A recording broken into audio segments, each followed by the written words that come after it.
ಭಗವಾನ್ ಶ್ರೀ ಬಾಹುಬಲಿ ಪ್ರತಿಷ್ಠಾಪನಾ ಮಹೋತ್ಸವದಲ್ಲಿ ಸಿದ್ಧಚಕ್ರ ಆರಾಧನೆ ಹಾಗೂ ಅಲ್ಲಿಯೇ ದೊರೆತ ಜಿನಬಿಂಬಗಳಿಗೆ ಹಾಗೂ ಶ್ರೀ ಬಾಹುಬಲಿ ಮೂರ್ತಿ ಪ್ರತಿಷ್ಠಾಪನೆ ವಿಧಿಪೂರ್ವಕವಾಗಿ ಜರುಗಿತು.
ಮಸ್ತಕವು ಬಾಗುವುದು ಬಾಹುಬಲಿ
ಪ್ರತಿಷ್ಠಾಪನಾ ನಂತರ ಈ ಕ್ಷೇತ್ರಕ್ಕೆ ಶ್ರೀ ವಿಜಯೇಶ್ವರ ಬಾಹುಬಲಿ ದಿಗಂಬರ ಜೈನತೀರ್ಥ ಕಾವೇರಿಧಾಮ ಎಂದು ಮರುನಾಮಕರಣಗೊಳಿಸಲಾಯಿತು.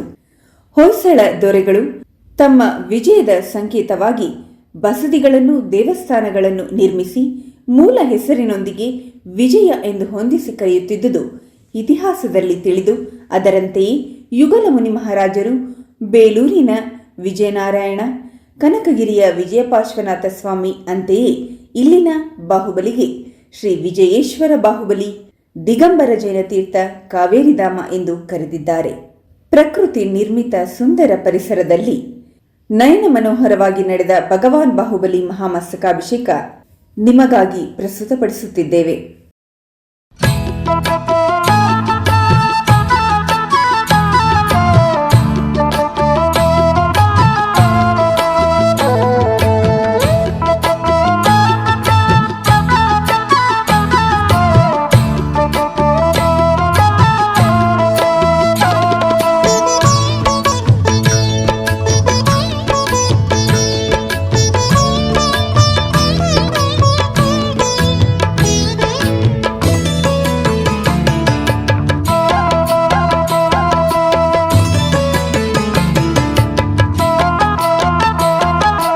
ಇಂದ್ರಗಿರಿಯ ಬಂಡೆ ಕಲ್ಲು ಎನಿತು ಪುಣ್ಯ ಮಾಡಿತು,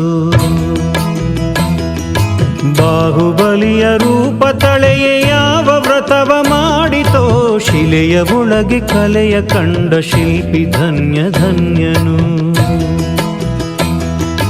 ಗೊಮ್ಮಟನ ಮೂರ್ತಿ ಕೆತ್ತಿ ಸ್ವರ್ಗ ಪದವಿ ಪಡೆದನು, ಇಂದ್ರಗಿರಿಯ ಬಂಡೆ ಕಲ್ಲು ಎನಿತು ಪುಣ್ಯ ಮಾಡಿತು.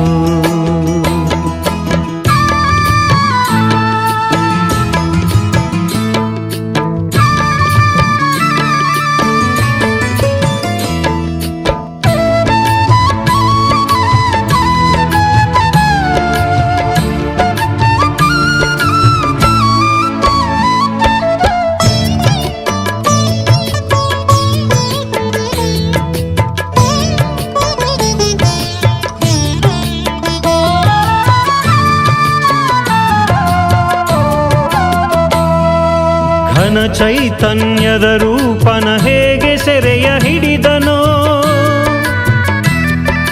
ಸೌಂದರ್ಯದ ಸಮ್ಮಿಲನವ ಹೇಗೆ ಇಲ್ಲಿ ತಂದನೋ.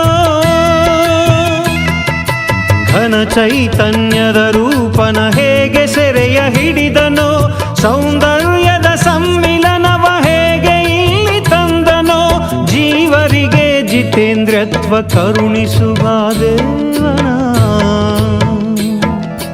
ಕಡೆದಂಥ ಶಿಲ್ಪಿಯ ಬದುಕು ಒಂದೇ ಪಾವನ.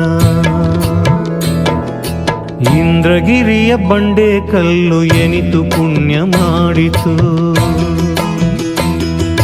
ಬಾಹುಬಲಿಯ ರೂಪ ತಳೆಯ ಯಾವ ವ್ರತವ ಮಾಡಿತೋ, ಇಂದ್ರಗಿರಿಯ ಬಂಡೆ ಕಲ್ಲು ಎನಿತು ಪುಣ್ಯ ಮಾಡಿತು.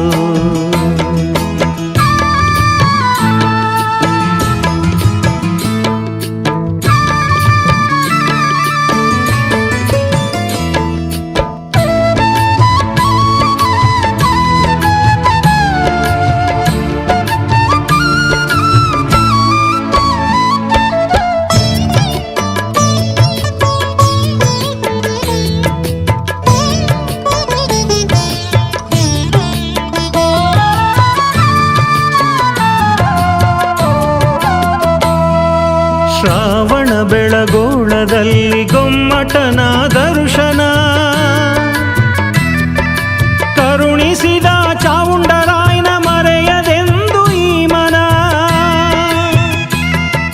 ಶ್ರಾವಣ ಬೆಳಗೋಳದಲ್ಲಿ ಗೊಮ್ಮಟನ ದರ್ಶನ, ಕರುಣಿಸಿದ ಚಾವುಂಡರಾಯನ ಮರೆಯದೆಂದು ಈ ಮನ.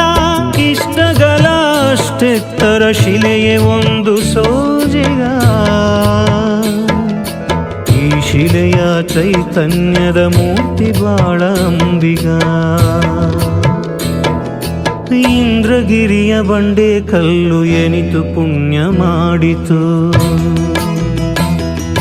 ಬಾಹುಬಲಿಯ ರೂಪ ತಳೆಯ ಯಾವ ವ್ರತವ ಮಾಡಿತೋ, ಶಿಲೆಯ ಒಳಗೆ ಕಲೆಯ ಕಂಡ ಶಿಲ್ಪಿ ಧನ್ಯ ಧನ್ಯನು. ಗೊಮ್ಮಟನ ಮೂರ್ತಿ ಕೆತ್ತಿ ಸ್ವರ್ಗ ಪದವಿ ಪಡೆದನು. ಇಂದ್ರಗಿರಿಯ ಬಂಡೆ ಕಲ್ಲು ಎನಿತು ಪುಣ್ಯಮಾ.